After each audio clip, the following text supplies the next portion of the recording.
Hello viewers, this is my BMW M2 competition. In this video I'm going to go over all of the modifications I've done to it. I'm also going to get some Bilstein B16 suspension fitted, and then we're going to take it to the track to see how it performs. Starting of course at the front end, we have the M Performance splitter going across the bottom. Here got the 3D design canards, plenty of aerodynamics here. Adrian New would be very proud. And then quite noticeably on the front we have the GTS Bonnet, which makes it look really rather aggressive. A little bit further back we have the carbon mirrors, so you can see a theming of obviously white, the alpine white colour with lots of black trim. We've got the carbon side blade down here, and then towards the back, the real party end of this car, we have the big old 3D design rear wing, and then at the bottom the Remus axleback exhaust. Now this thing really does transform the car quite a lot. If you have a look at the stock exhaust, it's an ugly thing. The canards they call it. So we're very happy to get rid of that. Not only aesthetically because the stock exhaust is pretty horrible, but also of course in terms of how it sounds.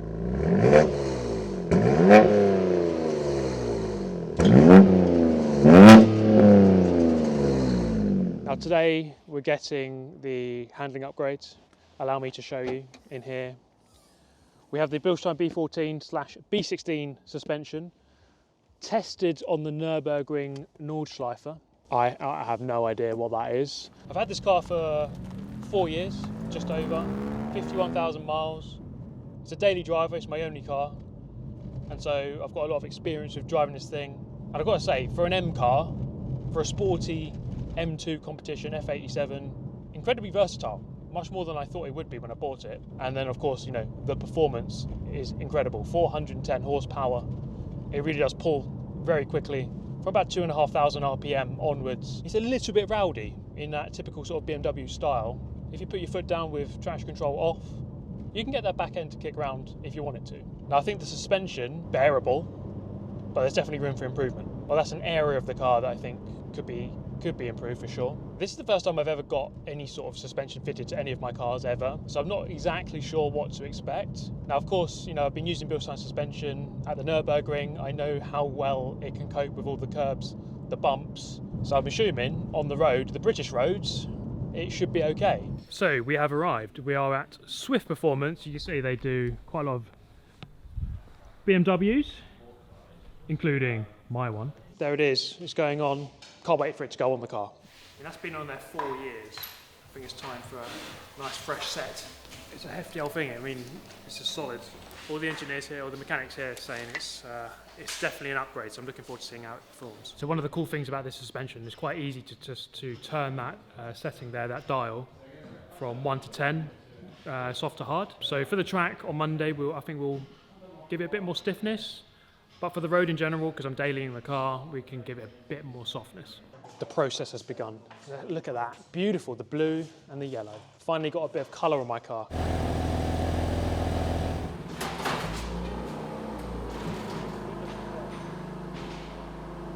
Don't think I've ever seen it from this angle before. Might get a carbon roof. Okay, so the mods here at Swift Performance are all done. We've got the Bilstein B16s on, we've got the alignment done, and the ride height has been adjusted as well.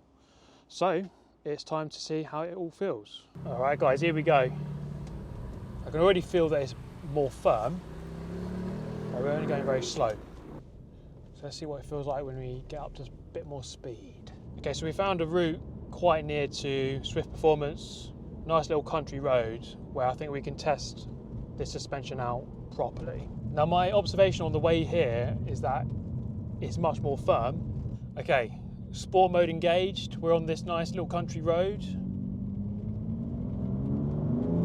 First thoughts, the car is very racy, very flat. Got a big old bump, let's see how this feels. The first proper test of the B16s. Just glides over it.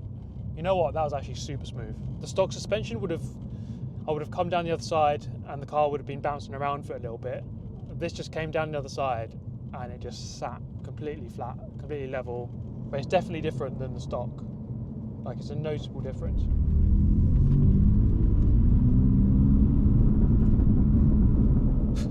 I love that noise. To be honest, it's almost like my M2 now is like a baby version of the M4 that we raced at the Nürburgring. And on this type of road, it's kind of perfect actually. And it just gives me so much more feedback. I feel more of what is going on. The M2 is obviously a direct kind of car, it's an M car. But I think the changes we've made here make it feel even more so. Okay, first test of the Bilstein B16s there. Really direct, really compliant. You feel the difference compared to stock, like massive difference. And I'm sure it'll feel even better on the track actually. We're headed to Brands Hatch, let's go do it.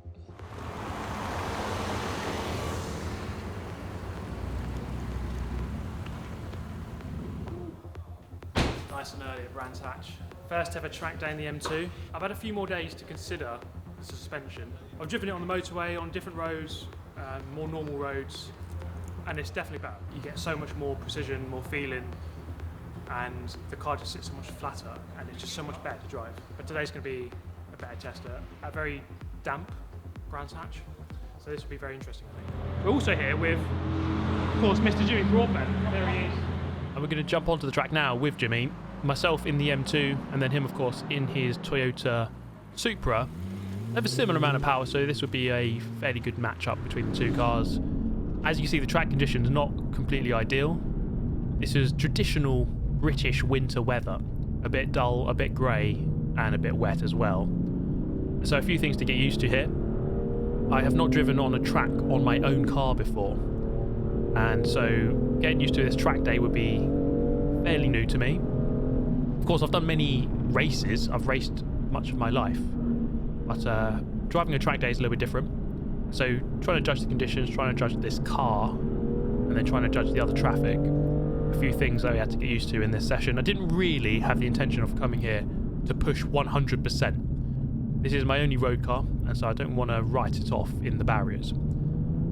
Taking a quick look back there, you can see Jimmy just following behind, and of course the massive rear wing. Suzuki getting out of the way there.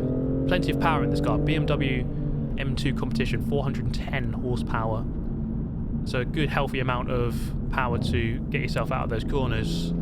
Although I think the one struggle this car does have is perhaps just traction on the rear end. It is a little bit loose, I would say. Obviously it depends on the traction mode you have engaged, but even with TC on, see a couple of moments here coming onto that straight. So plenty of BMWs here. I mean, they're indicating to the right hand side. I wasn't sure if you overtake into the corner. I was very, very cautious on this track day. Didn't want to do anything stupid.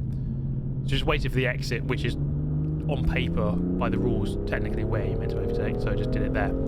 You see there plenty of power once you get onto the straight, and you can pull away quite easily.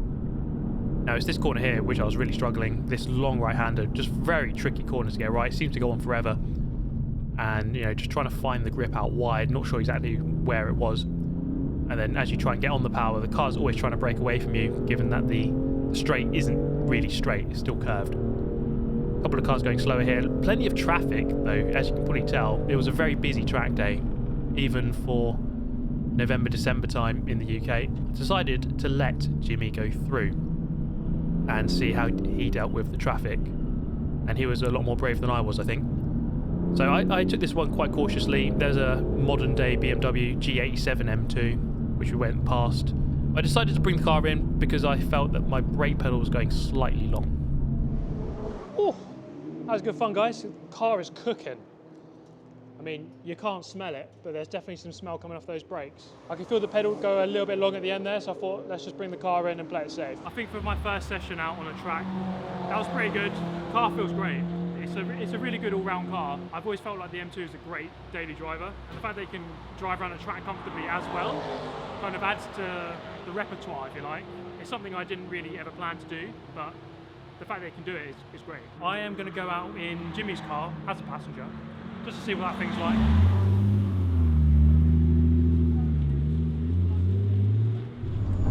Oh, this was really cool. Yeah. Right, here we go. I am now a passenger in Jimmy Broadbent's car once again. Something I said I would never do after many misdemeanors at the Nürburgring. But I wanted to see what this Toyota Supra was like, and you know, just how much Jimmy was pushing.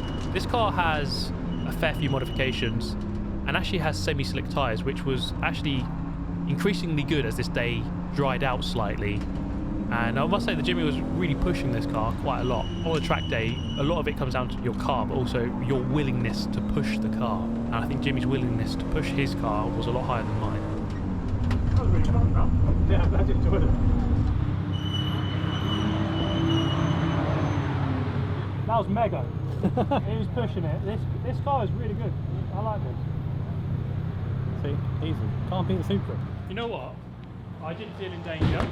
My life felt very much in capable hands. Now this thing's great. That was really fun. That was really good, that. We're going to go out again and we'll try and go a little bit quicker. So heading out on track for my second session, this was just before lunchtime, and as you can probably tell, the track was a lot less congested compared to before. And so we had the freedom of Brands Hatch to try to push this car a bit closer to the limit without having to worry about crashing into someone else.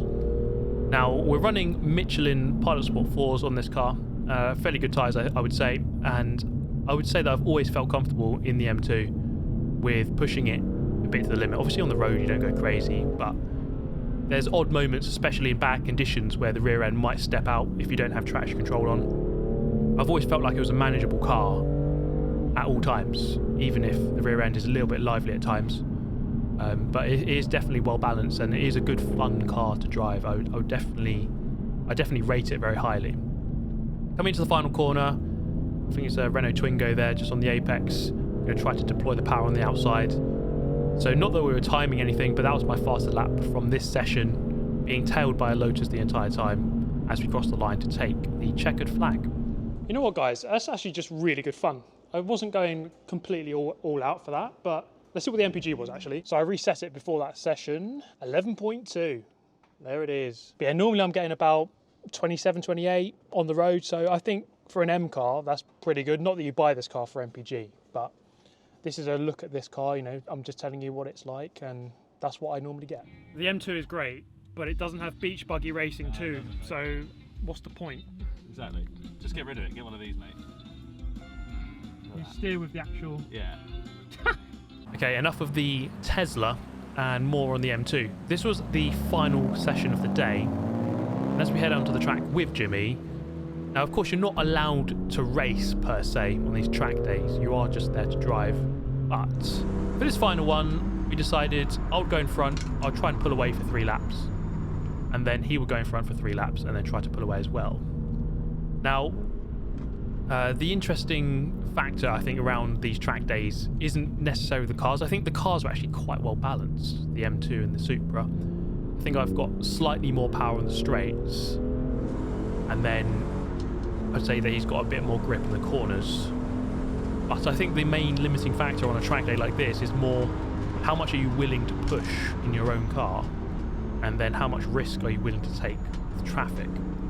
It's interesting seeing this viewpoint here from Jimmy's car, seeing the M2. I think it's a great looking car, but also just how it's settled through the corners. Of course, the suspension does help, and it does change the profile of the way it moves through the corners, or the lack of movement, you could say.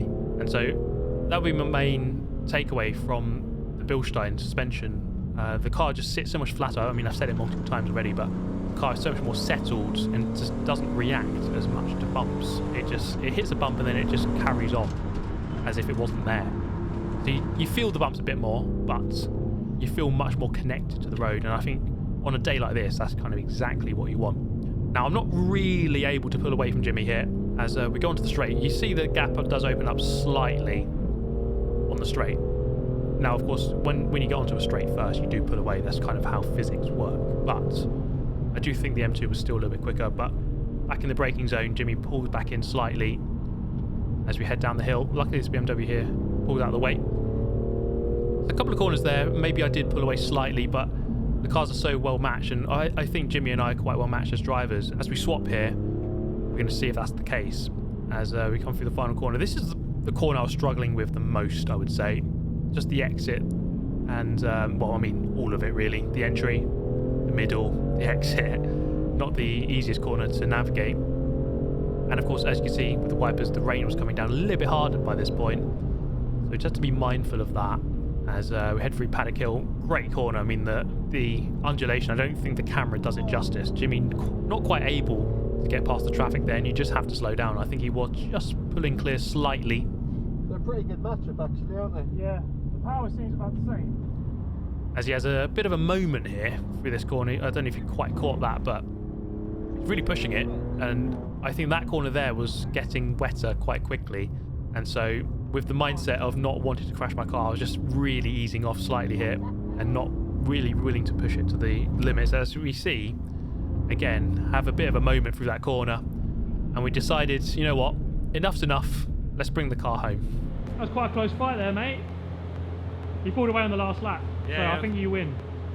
No, it's a good battle that. I think through the corners, Jimmy has, let's guess that, I don't know, he's got the traction, but I think on power, I think we might have him there, but it's a good battle. So there it is, guys, a summary of my BMW M2 competition.